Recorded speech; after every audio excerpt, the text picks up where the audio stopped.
Yo, Thought Warriors. What is up?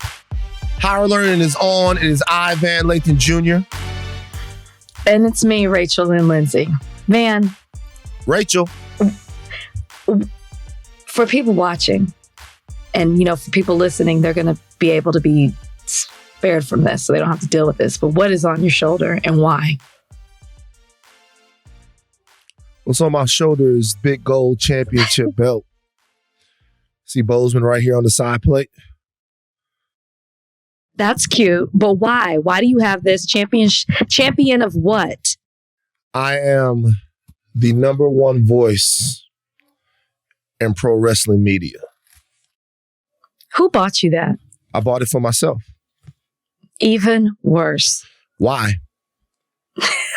It's like buying your own trophy.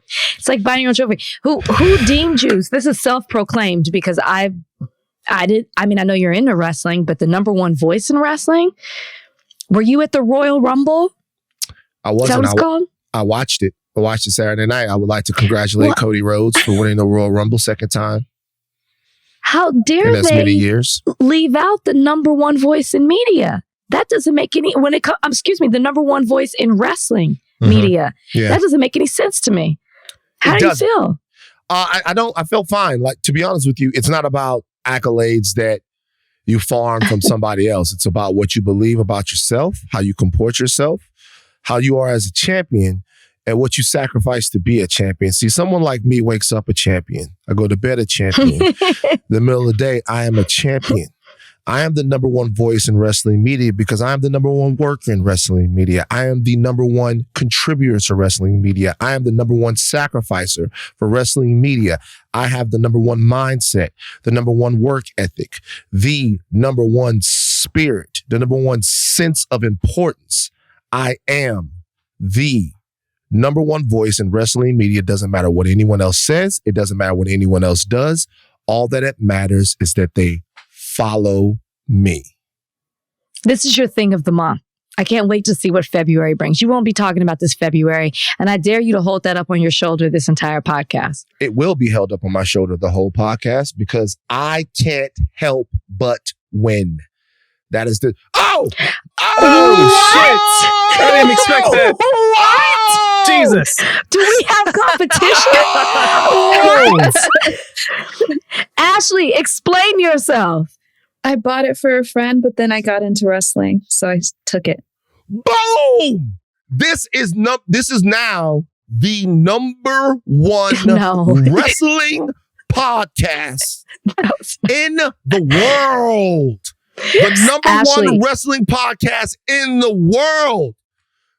Ashleigh, as a fan of wrestling, do you look to Van's voice as the number one voice in wrestling? No. Yes. There you go. Her first answer. It doesn't matter. You know what? Hold on. This is what I'll do. Because dissension is your number one goal. You're an attorney. And so you're always trying to manipulate law, manipulate people's brains and their minds and their perspectives. This is what I'll do. So not true. What? Ashleigh and I, we are the number one team in wrestling media. She is number one. I am number one.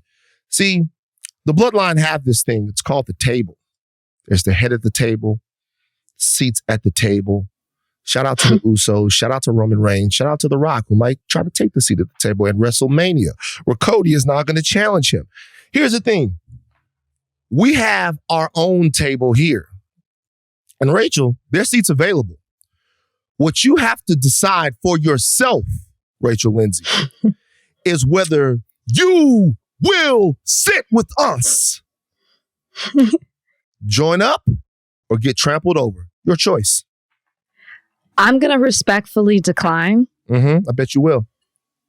Well, I mean, with a person like Vince McMahon leading the World Wrestling, what is it, Federation? What is he over? I don't think I want to be affiliated with the sport. It's tough. That man's been in power way too long. It's over now. It's over now. They got him out. Let's not forget, you brought to my attention when we were going down one of our YouTube journeys of him saying the N-word. Vince McMahon, yeah. That's wrestling for you. What? That's the man at the top. That's all he's of wrestling. He's the Trump of wrestling. He's a Trump of sexual assaults. Yes, he's the Trump. He's definitely the Trump of wrestling. Racism, sexual assaults. I don't want to be affiliated with this. I already have to deal with this in the country we live in. Well, see, this kind I'm not going to make my hobby part of that too. This kind of shows to me that you don't understand because you're associating all of wrestling with the WWE. There's All Elite Wrestling. There's New Japan Pro Wrestling. There's wrestling factions all over the place. Wrestling cannot be summed up by one guy. Even if that guy's contributions to wrestling are paramount, it can't be one man. It's not one man. It's not one entity. It's one feeling. It's the feeling of drama and athleticism that go into the squared circle every time the gladiators step inside the ring, Rachel. It's the storylines. It's the winning. It's the losing. It's the spectacle. It's the pageantry. That's what it is. And it demands a voice like mine to come in and contextualize for the contemptible people out there like yourself what it means to be a grappler. You're more happy with the grappy. And I'll say it right now and stand on it right now. Wrestling is here to stay. Everything is wrestling. Everything is a work. Everything is a shoot. Everything is kayfabe. And I'm going to let you know that by WrestleMania, which is in April 4th, you will be sitting at the table. Okay, let's move on. You know, that's enough. That's enough. Keep it up, my nigga. Shut up. You know what, Donnie? Since you want to jump on Rachel's side.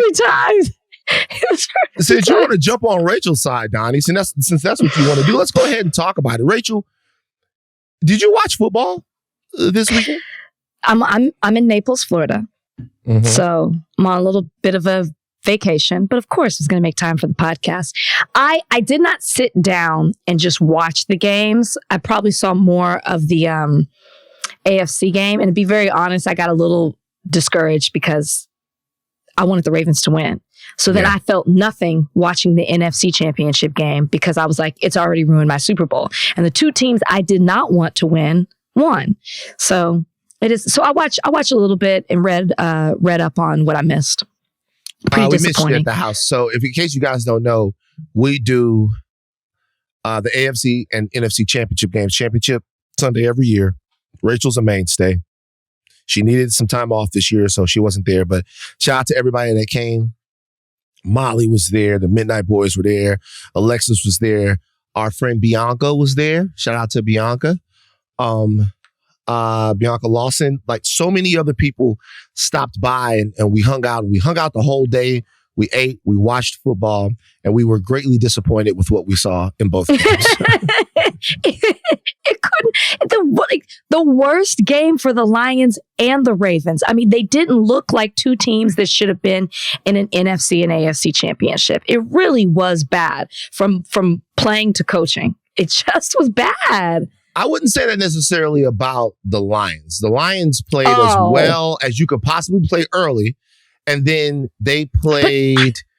Football's 4 quarters. I understand that. But then late, they just made every single type of mistake that you can make to throw it away. Donnie, jump on right now. Let's talk about how you're feeling. Yeah, we kind of played how we play all season. It's like we start off strong first half, we come out flat third quarter, and then we normally finish strong in the fourth quarter, and we overcome those mistakes that we made. And we just didn't this time. And I honestly wouldn't blame Dan Campbell either, because I feel like he made the same calls that he would have made all season. Those fourth down calls were, I thought, good, and they just weren't executed. We had a bunch of drop passes and some fluky stuff. But I mean, honestly, it hurts. It did hurt. Like my knee-jerk reaction was disappointment and hurt, and I still kind of am. But I feel like Lions fans know how to deal with hurts more than anything. So I'm good. Like immediately after the game, I switched it up to Netflix and started watching Love on the Spectrum, which is amazing. It's like ultimate feel-good TV.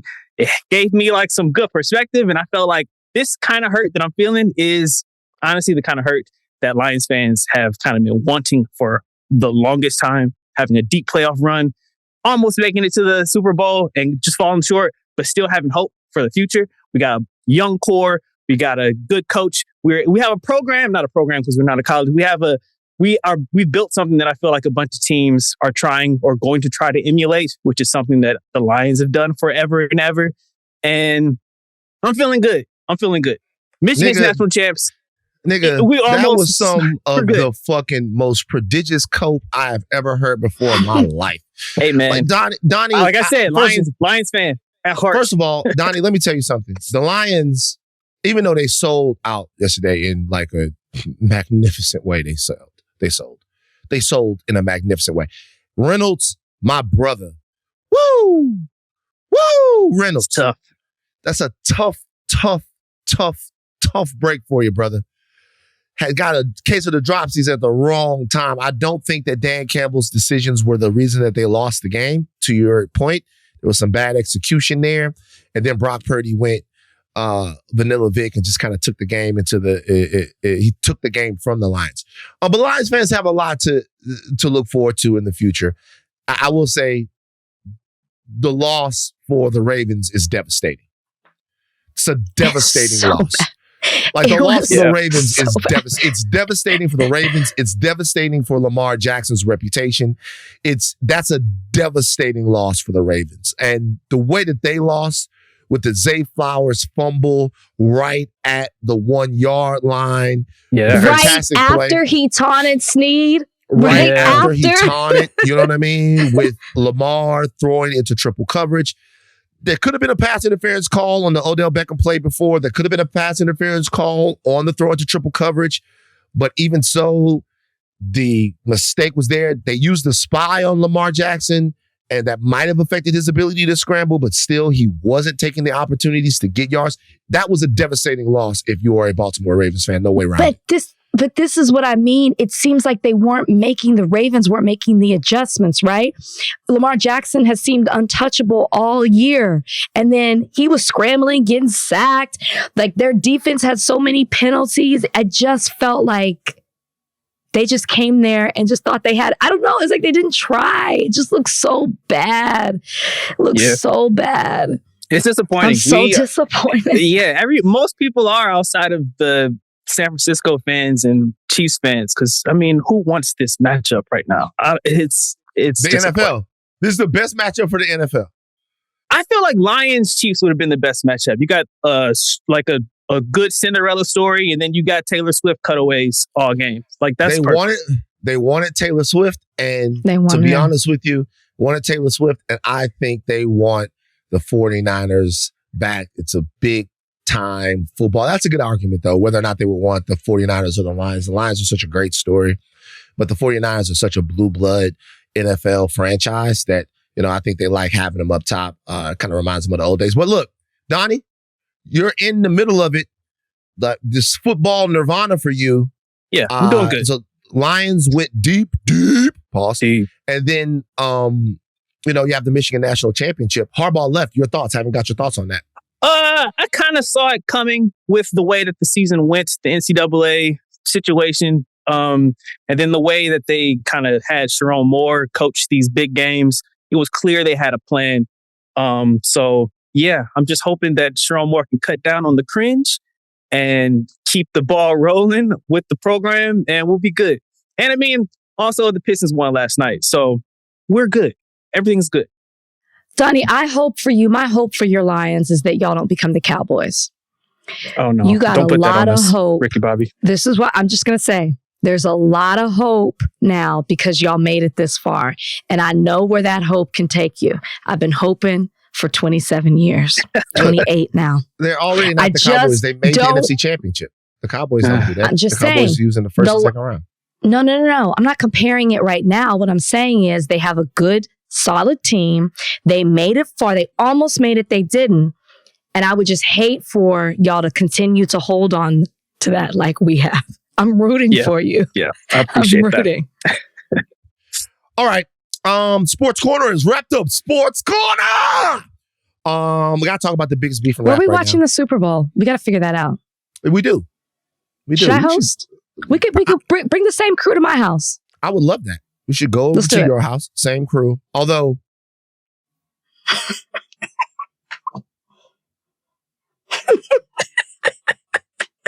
Maybe.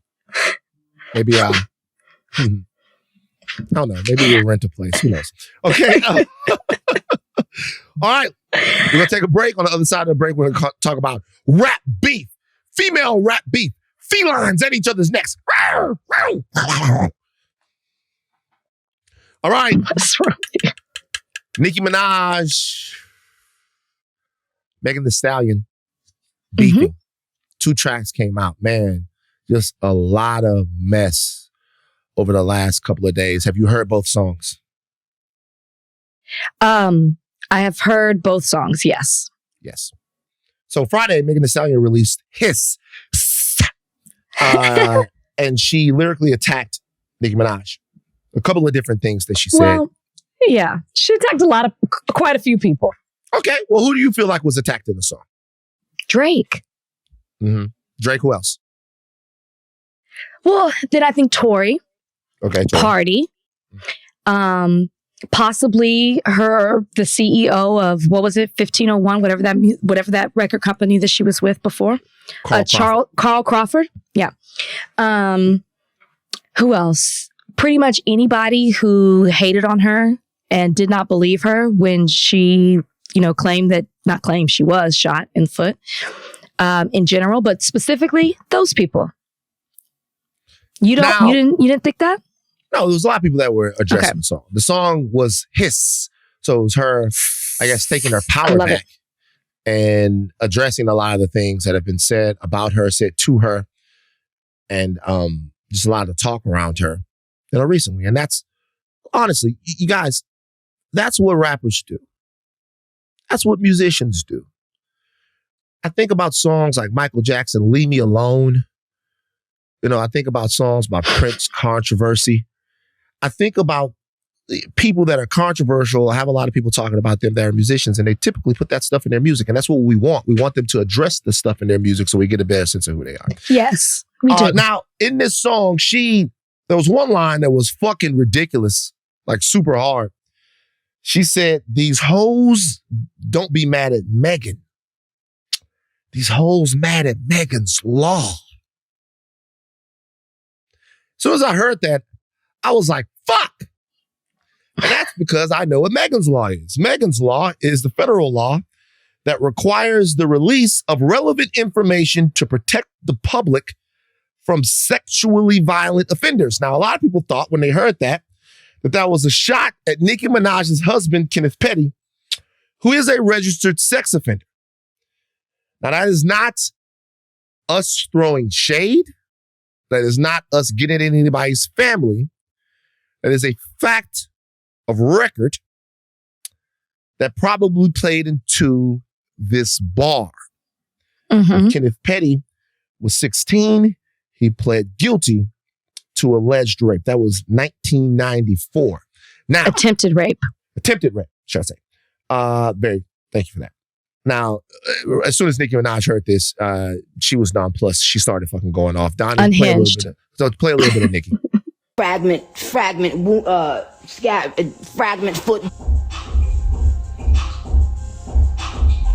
Bullet fragment foot, bitch. Bullet fragment, bitch. She a bullet fragment, bitch. Now listen here, hoe. Get up on your good foot. Bitch, I said get up on your good foot, not your bad foot.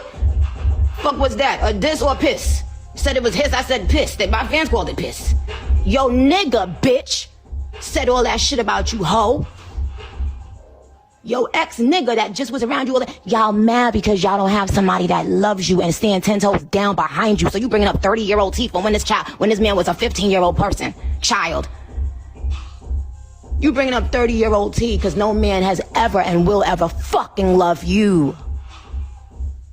And lying on your dead mother, on your dead mama. On your dead, you know, lied on a dead mama. Lied on a dead mama. Lied on a dead mama. God damn. Shit. As I said, unhinged.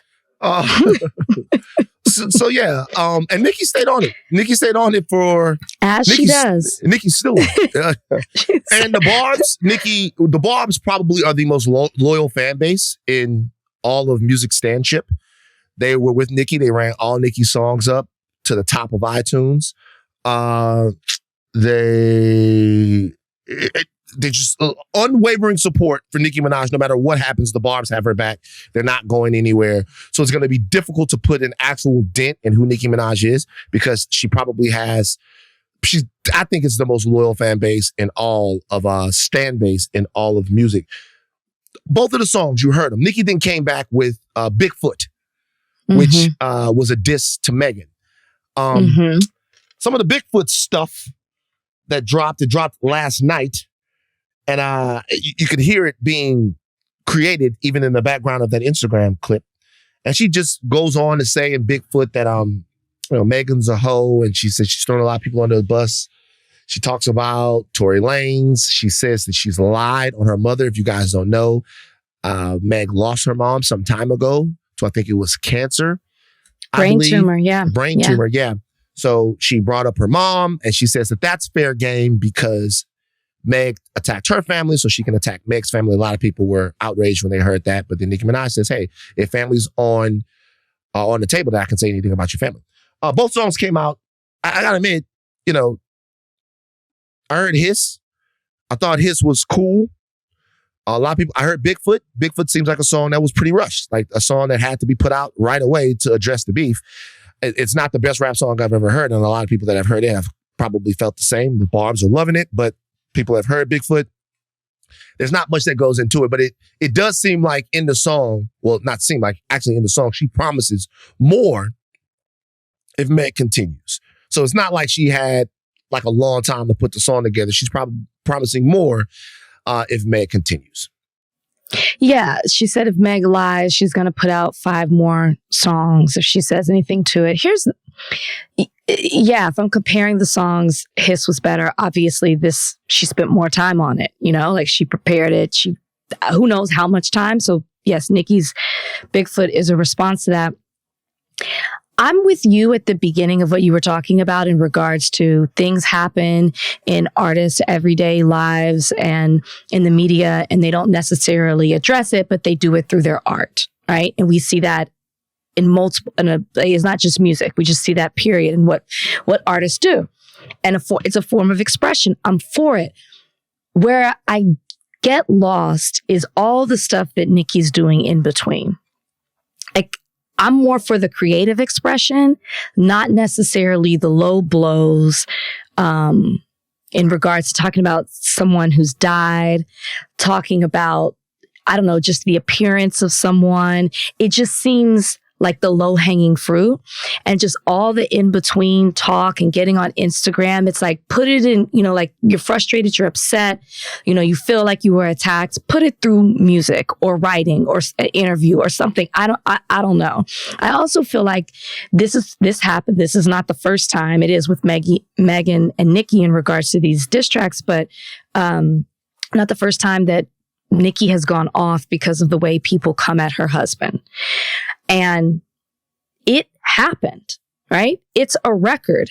And I just need Nicki. Nobody is saying that Nicki isn't happy, that Nicki's man doesn't love her, that they don't have a supportive relationship. But I just feel like, aren't you tired yet of always having to go off on somebody bringing up what actually happened? Your husband is on record for this. It's a fact that you were going to have to address, or that was going to be affiliated with you when you decided to marry this man. And so she just gets so outraged anytime it's brought up, but it's true, at least as far as the record is concerned.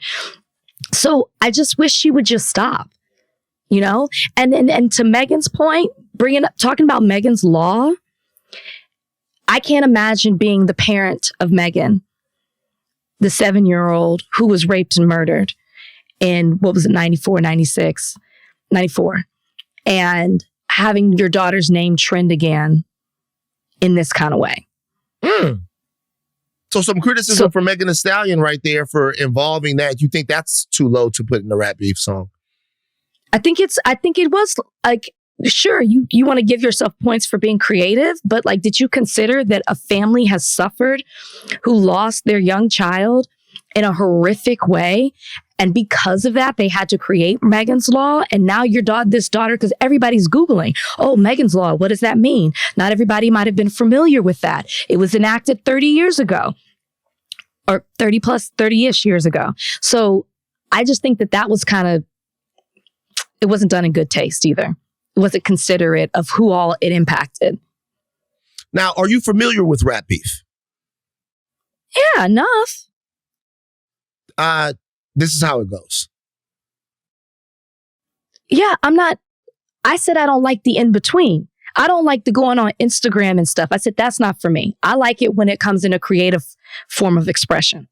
This is what I would say. First of all, a couple of things. One, that's interesting. It's interesting. I hadn't actually thought about, because I hadn't heard anyone have criticism or have criticism of Megan Thee Stallion because of that. I hadn't heard anyone say that. But that's actually interesting. And I don't disagree. I'm just saying that in a rap beef, particularly one that's this high profile and nasty, especially now. Rap beef used to be my era of rap beef. There was always a little bit of I'm gonna expose you type of shit. There was always a little bit of it, right? Sure. So I fucked your bitch, you fat motherfucker. But all of that stuff, I mean, seriously, Jay-Z in like on the Blueprint. Why is the song Takeover? Jay-Z on Takeover. You know what did, you know what to, you know who, let's keep that between me and you. He was talking about the fact that he had a sexual relationship with the Nas's baby's mother. And then Nas came back with either Negro, please. What? Yeah. Tap Jay's jaw a little bit. Yeah. Negro, please. You know must have have bit. Like, right? Yeah, he fucked Jay up. And then after he fucked Jay up, then Jay comes back with Super Ugly and with the infamous I left condoms on your baby seat and the whole nine. And, and now his pride was hurt. So the gloves came completely off and that song is probably indefensible. So there's always been some level of this, right? But sure. when it used to be done, it was really more about the interplay between the two rappers. Like when when Pac is talking to Big, I fucked your bitch, he's giving people an insight into why they're not getting along, right? This is what happens. This is how we're connected, blah, blah, blah, blah, blah. You're jealous of me. You've stole my style, all of that. Even with Hove and Nas, like there's this sort of incestuous New York relationship between these two rappers. And the songs are really exploring their backstory and where this beef actually comes from, right? Nas saying, you've been obsessed with me since the beginning of my career. You sampled my voice and all of this other stuff that's said on Ether. Jay-Z talking about who Nas should have been, who Nas was, and all of that. It was just a little bit more clever and more substantive. Really, as much as I like this, the person who changed this was actually Pusha. Because the story of Adidon, as biting as it actually is, it's really kind of a gossip fest for X amount of time about what's going on in Drake's personal life. There are obviously parts in the song that are direct criticisms of Drake, and I guess they all are in terms of whether or not Drake is who he says he is. But really, it was just a lot of, this is what you really did. Let me expose you to the whole world so people can decide whether or not they still want to fuck with you. And that's kind of what's going on here. The thing is, rap beef to me, I don't particularly like it or dislike it. It's a part of hip hop, but it normally elevates the music that we get. It really does. You got classic records that come out of rap beef. Some of the most classic records. You got No Vaseline. You got Hit 'Em Up. You got Mama Said Knock You Out. You got Ether. You got Sheether. You got these classes? I mean, are these classics? Neither one of these records is a classic. It's like, I know. And so that's the only thing. When I look at it, it's like, I get that these women don't like each other for reasons that are really driven by Nicki Minaj and how she feels about other female rappers. The reason why they're even beefing in the first place doesn't make a whole ton of sense. It's about who did a song with whom, and, Hot Girl Summer was done with Nicki Minaj and the song was, I guess, okay. And then you go do WAP with Cardi B, who Nicki Minaj doesn't like. That song becomes a gigantic hit. And now there's got to be some type of animus between these two women. It's cool. Rap beef is normally something that is celebrated in rap, but it normally leads to great rap music, which this is going to probably lead to a lot of mess, but it remains to be seen whether or not it's going to lead to great rap music. And if rap beef doesn't lead to great rap music, it's meaningless. If it doesn't mean to great records, it doesn't mean nothing. And that's what I mean. Like, Nicki said that if she lies, she's going to put out 5 more songs. Okay. But she also said, I have receipts and I'm going to show them. Well, that's taking it outside of, creative expression. I don't want to see the receipts. I want to hear you rap about it. That's one thing. I don't know. To be determined if Megan's going to respond, whether she likes an Instagram live as well. So who knows if she's going to respond that way, if she's going to do another song, or she's just going to let it be. I thought her disses to Drake were better than the one that she did to Nicki. But we'll see. I mean, Meg has been under a lot of criticism. She has. It was only a matter of time before she kind of bit back at everybody that had been throwing shots at her. She's been under a tremendous amount of pressure for the last X amount of years. You got the Tory trial. You got everybody else poking and prodding into her own. You got your life. Ex telling all your business. You got all kinds of stuff. So, Meg was going to hit back at some time. She hit back. She opened the door, and now we'll see who closes it. As far as the specific point about Nicki Minaj and her ex-husband and her husband and his past. I mean, it is all true, but still, it being true doesn't mean that she can't be mad that it's being thrown in her face. She's gonna be mad a lot. Do you see what I'm saying? Like, I guess that's what I'm saying. When it first came out, you addressed it. And I think you just let it be. I believe you when you say you're happy. I believe you that you have a husband that loves on you. So it is what it is. You decided to marry him knowing this about his past. So you already said it once. You can't be, you can, but I just find you're going to be exhausted because this isn't going to be the last time somebody's going to talk about it. Major tonal shift right now. We'll see what happens. Y'all love mess. So there's going to be more mess that comes from this. And we like rap beef. We like rap beef. The reason why we like rap beef is because there's always been rap beef. If you ever get into rap, when you're getting into it, rap beef is a part of it. Now, if we want to have a cultural conversation about whether or not rap beef serves us, then we can. But to me, as long as it doesn't get violent, long as nobody gets shot, as long as no one gets harmed, there's nothing wrong with it. This rapper's been doing it for a long time. But the music to me has to be the thing that determines whether or not a rap beef is worth it or not. If you get great music out of it, that's fine. Everybody come back. Drake and Meek went back and forth. No animals were harmed in the making of this film. Okay? And so they didn't come back and they fucking playing ping pong together. They on records together. So it was fine. Quick update. Something has happened. Something that's pretty major. UNRWA staff, which is the organization that is responsible for doling out aid to Palestine. The UN Relief and Works Agency, UNRWA, it's a social organization, has been accused by Israel, according to a dossier drawn up by Israel, for having members inside of its body that aided or were supportive of the October 7th terrorist attacks, the horrific terrorist attacks that killed 1,200 Israelis and sparked a lot of the regional unrest that we see over there now. The allegations here are that 12 members of UNRWA are alleged by Israel to have taken part in those attacks.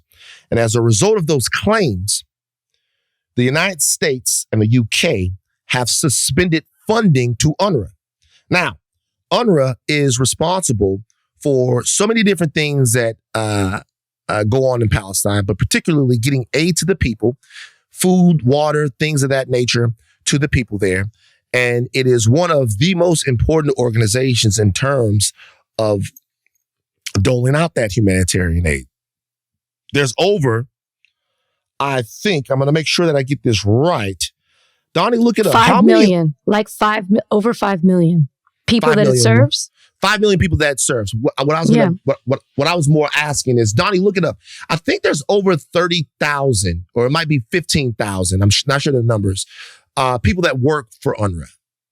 People that work with the organization. Yes, Donnie, look that up. Look it up real quick for me how many actual people work as a part of UNRWA and what percentage 12 people makes up in terms of their staff. Now, these are allegations that Israel has made.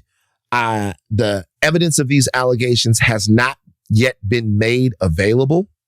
Israel says it has the intelligence and it has the information, but to my knowledge, at this particular time that we're recording, that information hasn't been made available to anyone so they can independently verify the veracity of the claims that Israel is making. Once again, Israel is alleging and has alleged for some time that there were terrorist organizations acting inside of UNRWA and that UNRWA is decidedly anti-Israel. That has made the United States and the UK suspend support for UNRWA.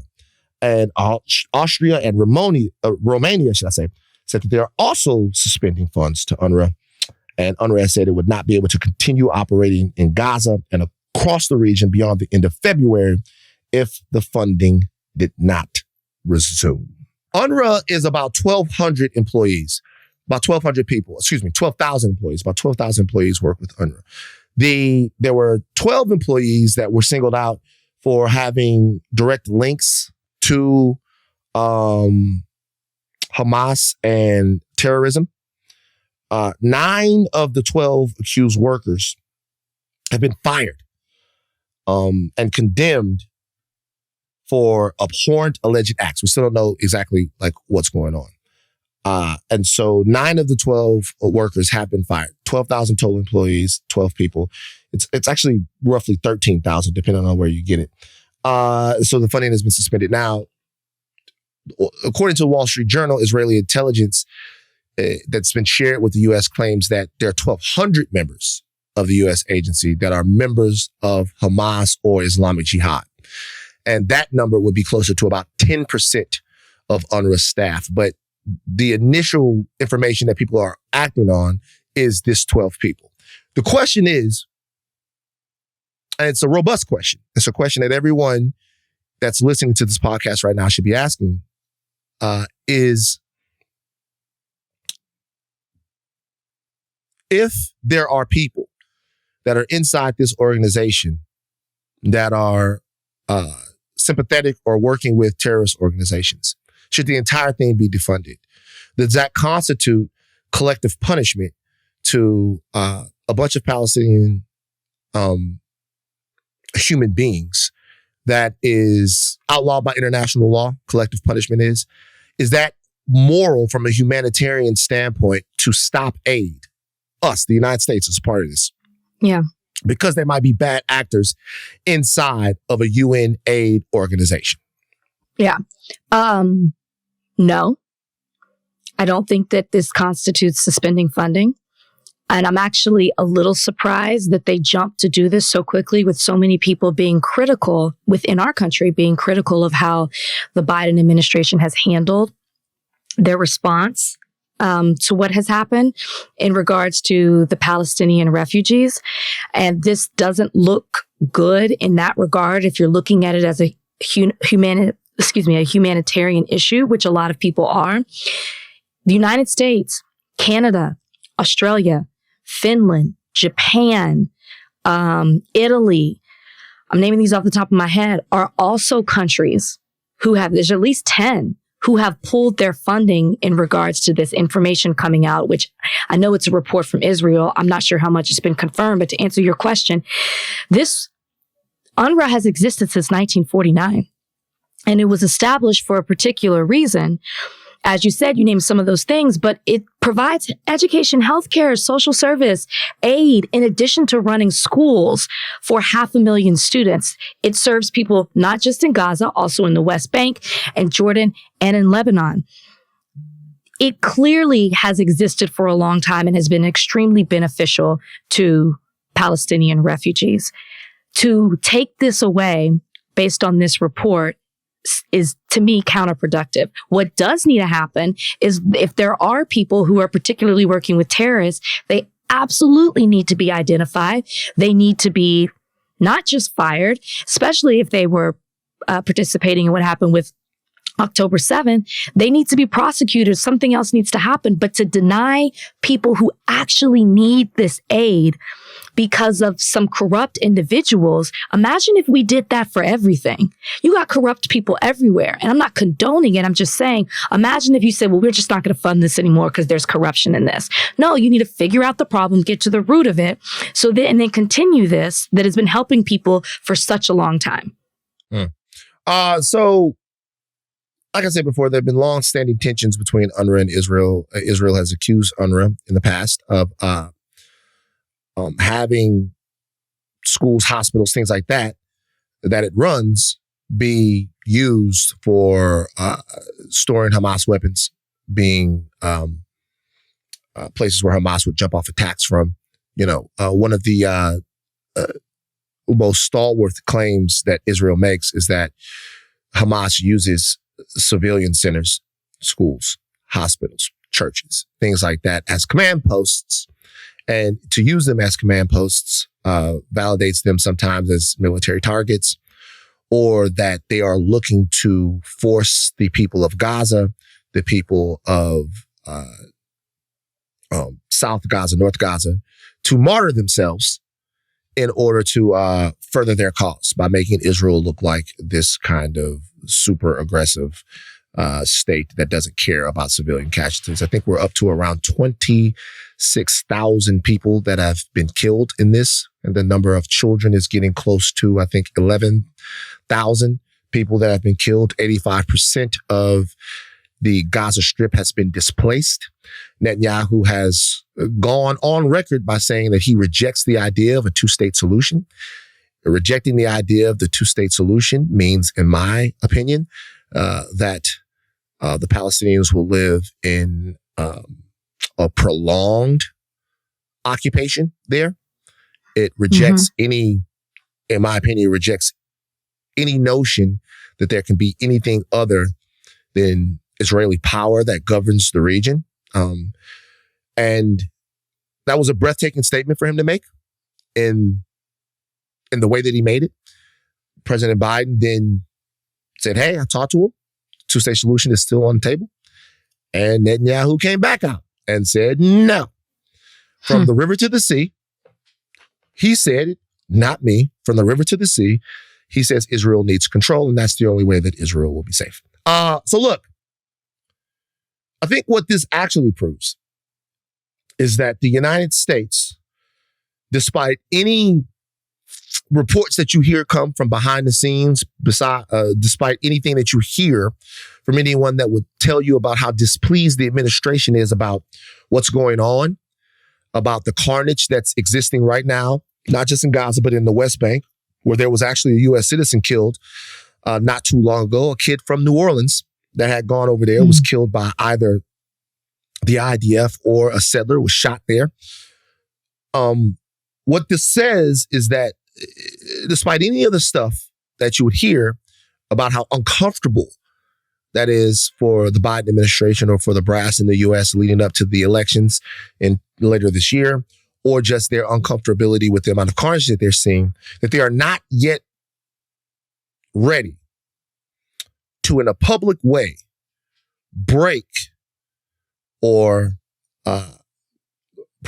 break from Israel or prioritize what I believe to be humanitarian efforts in any way that would make Israel uncomfortable.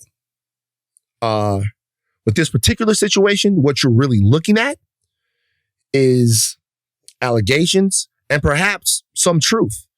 Perhaps there's some truth to that. I'm sure that in an organization this big that deals directly with the Palestinians, that you have some people there who have anti-Israel attitudes and that might share some ideological kinship with Hamas or Islamic Jihad or any of the other entities there that are more militant, that don't really want peace in the region.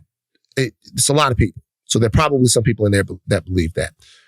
But I think what you would have to consider is the goal of what UNRWA is doing. If the goal of what UNRWA is doing is hospitals and schools and all of that type of stuff, then what does it mean to not fund that? Exactly. What does it mean to step away from that? Like, who actually suffers because of that? And I think you also have to think about that in terms of the ongoing military aid that you send over to Israel. I mean, no one would believe that you would want somebody to live next door to terrorists. Like, I wouldn't want to live next door to terrorists. I wouldn't. I wouldn't want to live next door to terrorists. I wouldn't want to live next door to someone who I thought was trying to kill me, right? The question then becomes, are all the Palestinians terrorists? Because to go through there with a meat cleaver instead of a scalpel and just devastate every single thing that exists on the other side of that line, you'd almost have to believe that all of them are terrorists. You'd have to believe that they were all human animals. You'd have to believe that all of them were worthy of being burned up by white phosphorus, having their homes destroyed and their legs blown off. And if you believe that, well, then you go about it the way it's being gone about. And if you're the United States and you have no problem with that, then you fund it. And this is not me talking directly about anything cultural. This is talking about state actors in a situation of incredible complexity, both ideologically and militarily. I get that. But we're talking about like what we demand and the standard that we hold states to that we are allies with. So I think the United States, once again, and this is not, it's like, you know, it's not going to shock anyone. The United States, once again, has made a decision. Like, they made a decision about how they look at things. And our relationship with Israel is paramount. And it's more important than what this decision might actually mean for Palestinian people. Last thing I'll say about this. Is there a chance? Because remember, until the end of February you have. So that's like another month, like a month and a little bit, that they'll be able to operate. Is it possible that pulling the funding right now is supposed to be lighting a fire under UNRWA's ass to figure out who the bad actors inside of this organization are? So maybe. And maybe that is a tactic. That's interesting. I didn't think of it that way. It could be a tactic where we're always going to come back, but we need to fix. This is our way of fixing the problem. We need you guys to do a little housekeeping and find out who the more militant actors inside of your organization are. And we're making sure that, you know, we're pleasing Netanyahu and the Likud and all of that by doing that. My question is, what would be the move then? What would be the move then to implore Israel to have a little bit more of a humanitarian mindset in its operations in Gaza? What would then be the move if the move here, if it's really important here to uproot the bad actors inside of UNRWA before you can stand next to UNRWA? The question is, how important is it to make Israel as a nation show restraint and care to an entire population of people, when it's going on its bombing campaign and its ground offensive in Gaza? What would you do to make them root out either the bad actors, the people who don't want peace, or the military aggression that's destroying so many lives? What would be the steps that you took on that side of it? And are you prepared to take any steps? And are taking steps, is that even on the table? So that would be the question that I would ask. That was a lot of questions. I was trying to follow what you said. A lot of questions. Those are questions for the Israeli government, is what you're saying. No, right? Those are questions for us. Like, we clearly saw, and for the West, right? We clearly looked at least, you know, if you take this information at face value, right? We clearly looked at UNRWA and said, okay, if there's any chance that UNRWA is infected with a pernicious element inside of its organization, that means the death and destruction of Jews and Israelis, then we don't want to fund that. Right. The question is, have we paid that same critical eye to the operations in Gaza and how things go on the West Bank as it relates to our Israeli allies? Are we willing to say, look, if you guys aren't operating in good faith and to the standards Sure. of not a terrorist organization like Hamas is, but a Western, not Western democracy, but a democracy, a liberal democracy in that region, if you guys are not operating to those standards, well, we're prepared to either not fund you or do this or that. Are we holding them to the same standard, the Israeli state to the same standard that we're holding UNRWA to? So that's what I would say. No. I mean, we're not, obviously, by what is historically and even what's happening now.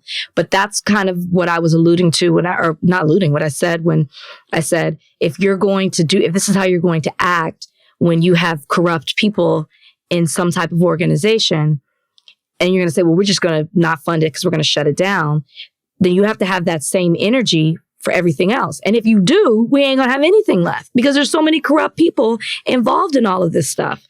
So it's a good question. It won't be answered. Can I slip a topic in on you? It depends. Am I going to be in the mood for this? It's a legal eagle topic. What is it? Just listen. Don't dismiss the legal eagle.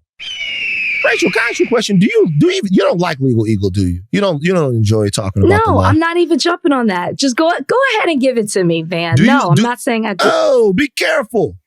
Oh my gosh. Do you I don't mind it. Do you I didn't know? I didn't know that Wisconsin was north of Illinois. Where did you think Wisconsin was? I don't know. Okay. I don't know. I mean, here's the thing. Before I moved to Wisconsin, there wasn't much that I understood either about that area. I always say I'm geographically challenged. But now I'm well versed. Yes, it sits on top of Illinois. And to the west is Minnesota. And to the east is Lake Michigan. So I was we got the Rewatchables cold weather tour coming up. I'm flying out on Wednesday to go to Philadelphia and then to New York. We got the cold weather tour coming up. So I'm looking around in the area, right? I'm getting familiar with the ography up there, Mm-hmm. And I look and I'm like, oh, Wisconsin is, and you went to Marquette, right? So you were in Wisconsin. I'm like, for 3 years. Because I'm like, it's like Wisconsin's super cold. And I'm like, where's Wisconsin? And then I look, I'm like, oh shit, Wisconsin's way up there. For some reason, I didn't think it was way up there. I would love to know where you thought it was. It's like, you drive right, it's less than an hour and a half from Chicago. It's the one freeway connects it. I know, but above Wisconsin is Canada. I think, see, this is where I get geographically challenged. I think a lake and then Canada. Like the upper, like a lake and then it's like upper, I'm going to say this all wrong. Donnie. It's Donnie's not, Canada does not, you cannot drive, I'm almost positive, from Wisconsin to Canada. Like Michigan, it doesn't connect. Michigan is above Wisconsin. Michigan is above Wisconsin? Yeah, the Upper Peninsula is. Thank you. I wasn't that far off. Yeah, the Upper Peninsula is right there. We're taking you back to Wisconsin in your legal eagle situation. All right, Charlie Kirk tweeted this. Charlie Kirk. New York City Councilman Yusef Salaam, who once took part in the gruesome gang rape of a jogger in Central Park, is now furious that an NYPD officer dared to pull him over for having illegally tinted windows. Salaam wasn't even arrested or given a ticket. But after getting away with a gang rape, he apparently thinks he deserves to be completely above the law. What a disgusting pig. Now, if you guys don't know who Yusef Salaam is, he is a member of the Exonerated Five who were just that, exonerated of the accusation and the imprisonment that they got from being falsely accused of the assault of a Central Park jogger back in the day. My question to you is this tweet from Charlie Kirk defamatory? I knew you were going to ask me that. Oh, where's Charlie Kirk based? Good question. Charlie Kirk. I have no clue. I mean, okay, I guess we'll just look at it in general. So let's look at what so Turning Point USA right now is headquartered Florida? Phoenix, Arizona. So it's in Arizona. So let's say that he's in Arizona. Maybe he's not, but that's where Turning Point is. Arizona. What were the specific things that he said, right? Because you have to know that what you're saying is not true. That's like the big thing. Like you make a false statement. New York City Councilman Yusef Salaam, who once took part in the gruesome gang rape of a jogger in Central Park. What are the chances that he knows about what happened to the Central Park Five, knows that the exonerated five, knows that Yusef Salaam is now a New York City councilman, but doesn't know that Yusef Salaam was exonerated and everything in the case was overturned and deemed to not be true, right? What are the chances that he doesn't know that, but he knows everything else about this guy? No, he knows. Well, no, because he says something at the last part. At the end, what did he say? Got off? Doesn't he say something like that? No, I don't think he does. I think what he says right here is, but after, getting away with gang rape. Yes, after getting away with he does say that. After getting away with gang rape, he apparently thinks he deserves to be completely above the law. What a disgusting pig. Like, you gotta help. Yeah, so he admits it. Yeah. He basically knows it didn't happen, but he's putting his own spin on it. Instead of saying that he was exonerated, right? It was not true. He's saying that they got off, they got away with it. Right. I think that there's a basis for defamation here. I mean, he'd have to prove that Charlie Kirk knew that wasn't true. So when you say prove that, because you have to make a false statement and know that statement was false. You have to know that statement was false. Right. Which to me, everything is there to show that he would know, right? This is a guy who, I mean, it's out there. It's so obvious. But you have to prove that the person knew that they were making a false statement and they did it and they said it anyway. In a situation like this, can you say that even though it was vacated, I still think they did it?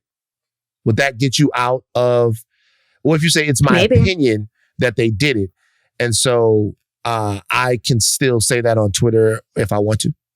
Maybe. But I would just file a lawsuit just because. But actually, I wouldn't, because if he gets off, then this will just add fuel to the fire for him. But I wouldn't even, I don't know. So you guys, I think a case could be made, but the conviction was vacated in 2002. In 2014, New York City paid $41 million to settle a lawsuit brought forth by the exonerated five. $41 million. This is pretty well adjudicated in terms of what went on with these Black and brown youths who were just disgustingly wrongfully accused of this and had their lives dragged through the mud. And for Charlie Kirk to bring this back up and hang this jacket back on this man after all of this time and using his platform to vilify him, it is absolutely disgusting. And I hope to God there is a lawsuit. I hope to God there is one. But you know, defamation is like a lot harder than people think it is, right? Yeah, because the statement's made. You have to prove that the statement was false. Then you have to prove that they communicated it to somebody else, knowing that that defamatory statement was false. And that's the hard part to prove, that they knew they were making a false statement. Yeah. Well, just to let you guys, everybody know, Yusef was stopped. And he says that the officer that stopped him did not explain why he was getting a ticket. Was down there in Harlem.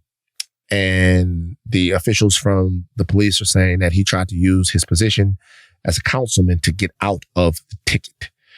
He says, and people are outraged. Now, as far as that goes, we've seen that before. That's ho-hum. Either it happened or it didn't. But what I will say is that somebody with that type of platform just weaponizing it and saying things that have been adjudicated and, you've been exonerated and all of that stuff. And then to hang that jacket back on him like nearly 40 years later is insane. It's insane to me. It's insane. But you never know what's defamatory. You just don't know. It's tough. It's a tough one. Sorry, I was thinking about what's the guy's name who was just convicted, who made the statements about the children that were killed in the school shooting. Alex Jones. What was he charged with? Was it defamation? This is defamation. Alex Jones was charged with defamation. Also, we should say that E. Jean Carroll just won an $83 million defamation judgment against Donald Trump. He said that the families, that Sandy Hook never happened, and that a lot of the families that were involved in Sandy Hook were crisis actors. And he repeated that lie for years and years and years. And they hit him with a billy. That's something that I would look towards. I would look at that case. If I'm Yusuf. If you're Yusuf. Yeah. You like Juanita Byum? Let me ask you, let's go back to it. We should say something. We talked about our relationship with Jesus on the last podcast. A lot of people reached out. You guys, I want to let everybody know I'm okay. I'm okay. Things are okay. It's just, I had a little time. You get a little vulnerability sometimes going on the podcast and you want to discuss things. But I'm okay. Things are all right. Rachel, have you ever said anything on the pod that you regret saying? I'm sure I have. Now, can I think of it at this moment? I mean, most of those things I think I've been able to be like, Donnie, cut. But I'm sure you don't regret though what you were saying though. You were just having a very vulnerable moment. Yeah, no. I don't regret it at all. Like I was having a very vulnerable moment, but I think there are a lot of people that reached out that were like Vans in dire straits or something like that. They're concerned. I want to let you guys know that you're doing I appreciate okay. your concern. Yeah, I'm doing all right. I'm doing fine. But we're checking back in on the church. Juanita Byum, you know this. She's a gospel singer and she's a pastor. And she said some things that people thought were a little phoby. Donnie, run the audio. Brothers, we wearing our pants too tight. Them little bitty suits is worrying me. Them ones that's high waters that's cut all up in here till we can count how many you got down there. Something is wrong. Little jackets that's too little, look like you just put on little Ray Ray's clothes or something and came to church. I'm not hearing y'all talk to me. To the point, even your little dance scare me. The way you shout scare me. Your knees too close to be a man. Oh, I'm not getting nobody to talk to me right now. Maybe I got to look down here on the monitor because let me get tipping when you shout. Open up your legs and shout like a man.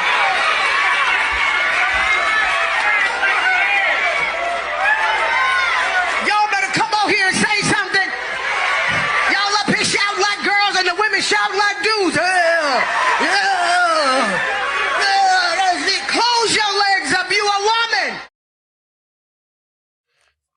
Rachel, did you just call for it to be cut off? No, I was pointing to that being a topic to talk about. What do you think? I mean, at first when she started, I was like, is she going to go there? Is she really? She's kind of teetering the line of implying that she's calling out a certain group of people.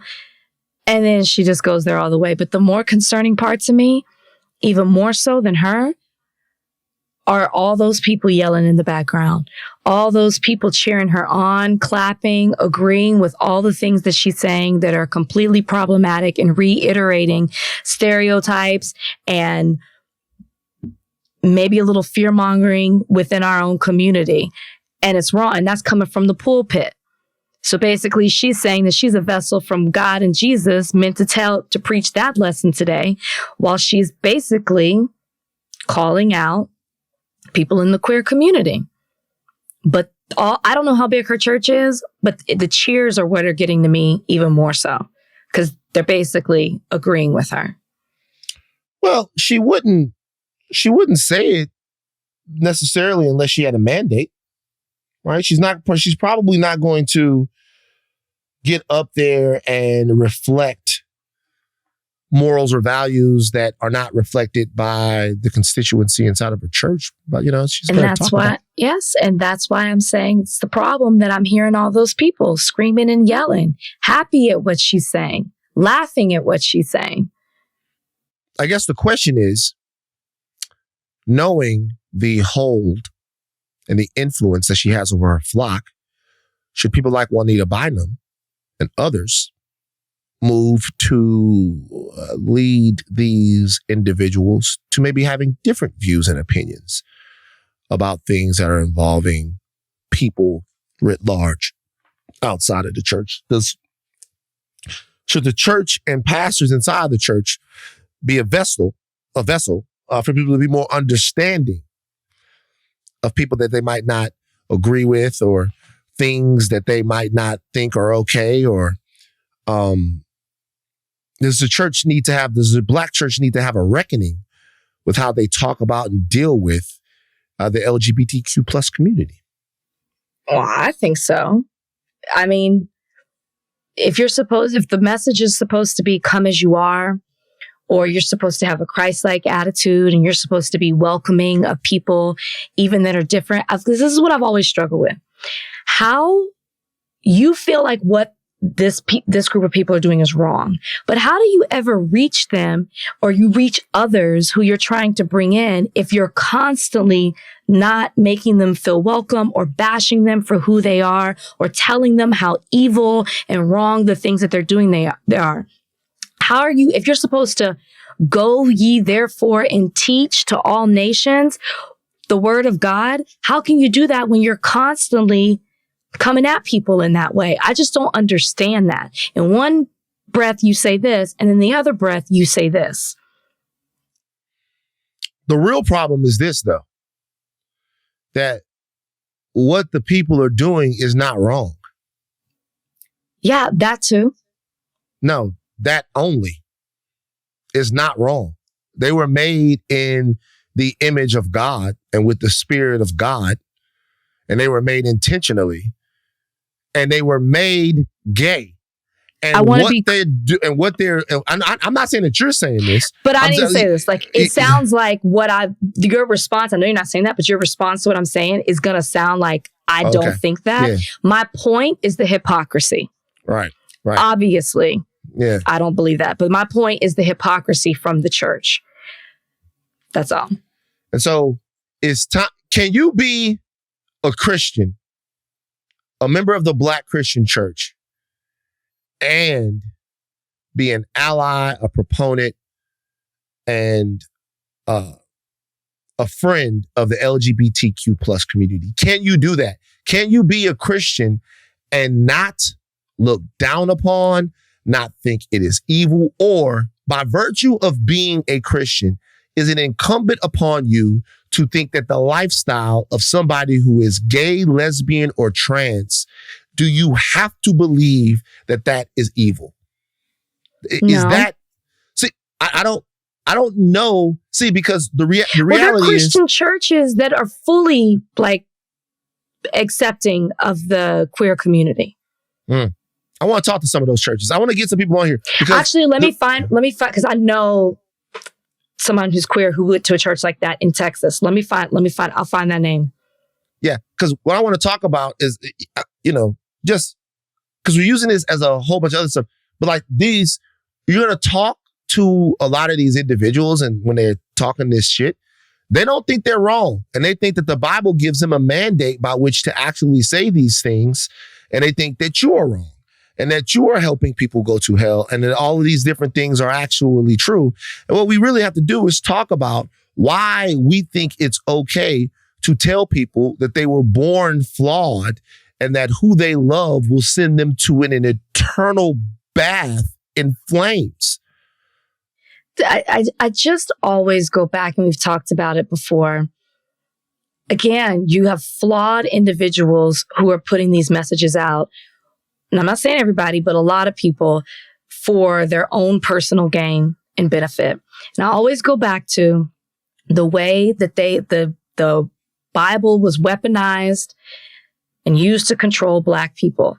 I go back, I told this story before about how kids at school were anti-interracial marriage and dating because they took a verse in the Bible that said light and darkness are not supposed to meet up. And I so it's the same. You don't remember me saying that before? It's funny. It's funny. Yeah. And so it was like interracial couples aren't supposed to exist when that's not the interpretation or the meaning of it. I think that same thing is done to the queer community, and I'm not for it. So I think you can be both. I think you should be both. Donnie, play the audio I just dropped in the chat. Wait, give me a minute. I'm thinking that. Let me think of somebody else can move the needle. I got no it. one. Beyonce. If hypothetically speaking, if she went with Jay-Z and not Travis Kelce, let's say, Beyonce. She can move the needle.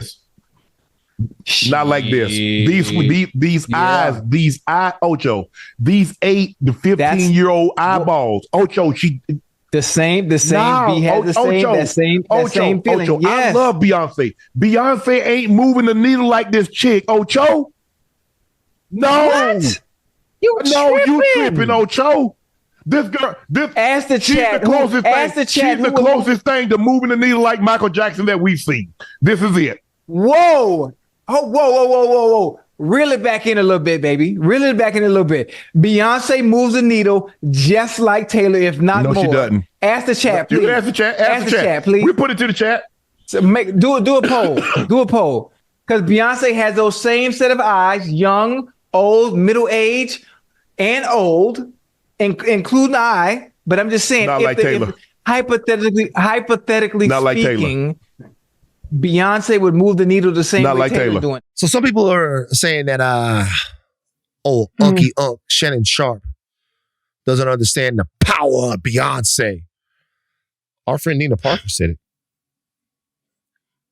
Do you think that he's wrong in what he's saying? What did Nina say? That's what Nina said. Let's look at our that's what Nina said. Yeah, he's absolutely wrong because they're in two separate situations. He's comparing Taylor Swift with Travis Kelce when Beyonce is married to Jay-Z. If Beyonce and Jay-Z weren't together and Beyonce started dating Kevin Durant, you use another person who appears to be single,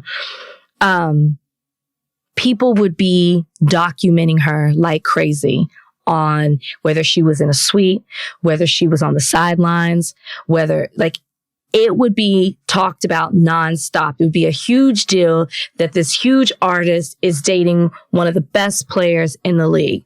She just doesn't have this. She doesn't have the same opportunity. I'm not taking anything away from Taylor Swift, but to deny that of Beyonce, and I know people are probably shocked to hear me say that about Beyonce, but to deny that of her just because they're in different situations is ridiculous. Shannon Sharpe, this is ridiculous. This is a bad take. So let's put it in the NFL. All right, in the NFL, if she started dating, think about a Travis Kelce like play. So Beyonce and Lamar Jackson. They're going to go crazy. So would Lamar Jackson and Beyonce be as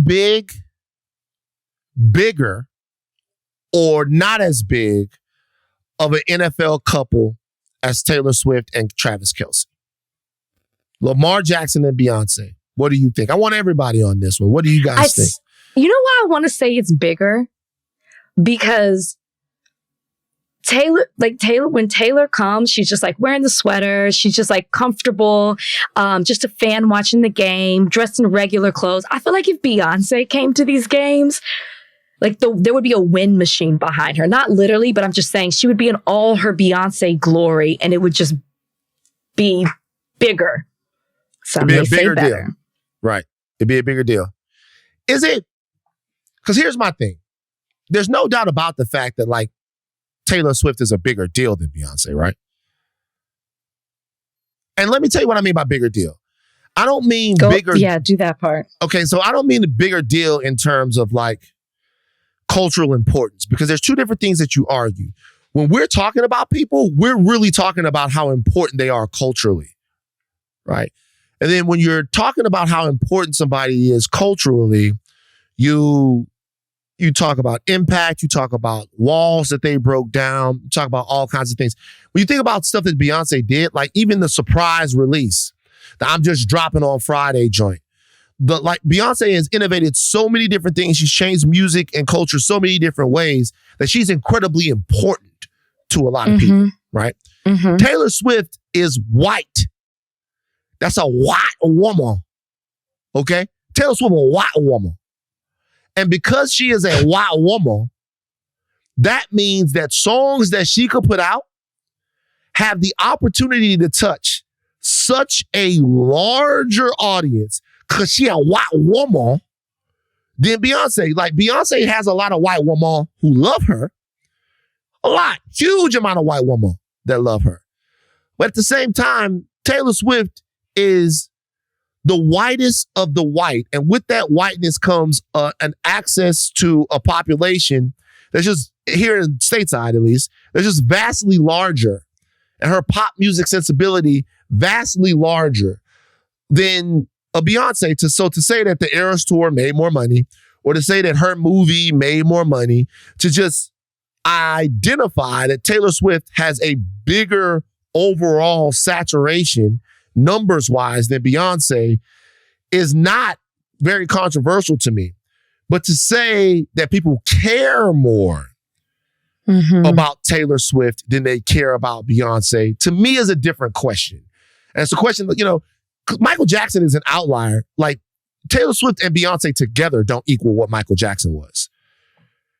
You could add Taylor Swift, Beyonce together and then probably throw somebody else in there, and they're still not Michael Jackson. Michael Jackson was somebody completely different, watched him grow up, a time of the monoculture, the whole thing. So I wonder, I guess I wonder what Shannon is trying to say, and I wonder about the Lamar Jackson couple thing. I wonder if the NFL would be making the same deal of it. I wonder if Beyonce was dating a Lamar Jackson, if the NFL would go as further, because the NFL is thinking about raw numbers when they're thinking about this. They're not thinking about making the NFL cool. They're thinking about how many white women they can get to watch the NFL now that Taylor Swift is involved. Yeah, it's not just whether or not they would continue to show a Beyonce. It's that when Taylor first came, the reaction that they got, the increase in jersey sales, the amount of attention on social media and all the entertainment articles, where now there's an even bigger crossover with sports and entertainment. And that comes from the Swifties. If the Beehive responds in that same way, then the NFL is going to give just as much attention. Because it's all going to be about money at the end of the day. And Taylor Swift has brought a new audience into watching these games. And now they're all going to be watching the Super Bowl. Taylor Swift has 279 million Instagram followers. How many do you think Beyonce has? Make a guess. How many does Taylor have? 279 million Instagram followers Taylor Swift has. Beyonce probably has 200. Beyonce has 319 million Instagram followers. 319 Instagram followers. She's following one person on Instagram. Who do you think she's following? Herself? Wrong. Oh, her brand. Wrong. Does Jay-Z have an Instagram? He does. Jay-Z has an Instagram, an official Instagram. He has one post. And that post is a trailer for the Book of Clarence right now. He follows one person. That person is Beyonce. Jay-Z has 623,000 people following his Instagram. That's probably because he never posts anything. I didn't know he had an Instagram. So I have 585. You have what? You have more than Jay-Z. We coming for this nigga. I already came for him. I have more. Oh my God. Okay. Jesus Christ. Rachel, you're unhinged today. That's Nicki Minaj. Rachel, you're unhinged today. My Lord. Jesus Christ. That's a breakout. I demand that be broken out. No. Donnie, No. I demand My that be situation broken does out. not allow for those kind of breakouts. That be broken out. I demand it. All right, we got to go. Before I go, Rachel, check in. How are you? How are things? I'm okay. I've been, stronger every day. But I still have moments. It's such a roller coaster. I was in Aspen with the girls, which I podcasted from. And did I say I went skiing for the first time? Did I say that? Let's talk about this. You went skiing for the first time. I've never been skiing. I've just have been against it. It's never been appealing to me. I think it's terrifying. And at the last minute, I let my girls talk me into it. I decided to book a private lesson where I could be taught. Never put on skis before, anything. It was I was surprisingly good at it for the first time, to the point where we not only left the bunny slopes, we went down the mountain, and we were only supposed to go halfway, and I went all the way down. Wow. So there's levels, like black is the hardest, or like a double black, and then there's blue, like the most challenging one, and then black is, and then green is the light one. And I went down a green. I went all the way down. And I was very proud of myself. And it was a very liberating experience. What is this, Donnie? Donnie put something in the chat. Donnie, play this.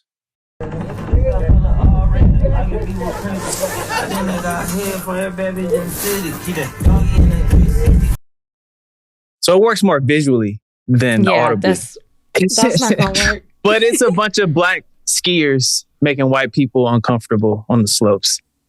Oh, Rachel, that was you. That was me. There weren't a lot of us. There were not a lot of us. X Games was going on too, right next to us. So that was a pretty cool experience to see all them in all their glory while I'm just trying to make it down the mountain. But it was a very liberating experience. Now I'm in Naples, Florida, hanging out with some friends. And it's been nice to get away, change the scenery, cold to hot. Be back home soon. So yeah, I'm okay. I'm okay. There you go. All right, I have to go to Philly, so we'll see what kind of today. I'm gonna go. It's on Wednesday. I have to go out to Philly, so I gotta go buy like a puffer jacket, Aberex type of situation. Shout out to all my Johns. How cold is it? Bulls. I don't fucking know. It's gonna be colder. I feel like it's not that cold. It's gonna be colder than I like. Philly, we Philly. You welcome to come test us. What's your favorite Philly rap song of all time? I don't know. Parents just don't understand. Okay, we gotta go. Tell you thing jumps off, but do not stop learning. I am the number one voice in pro wrestling media. Upside down. That's right. Get it right. Van Lathan Jr. Okay. Kudos for holding up that belt over your shoulder the entire podcast. I am just Rachel Lynn Lindsay. Bye, guys. Fan. Donnie, take a steal.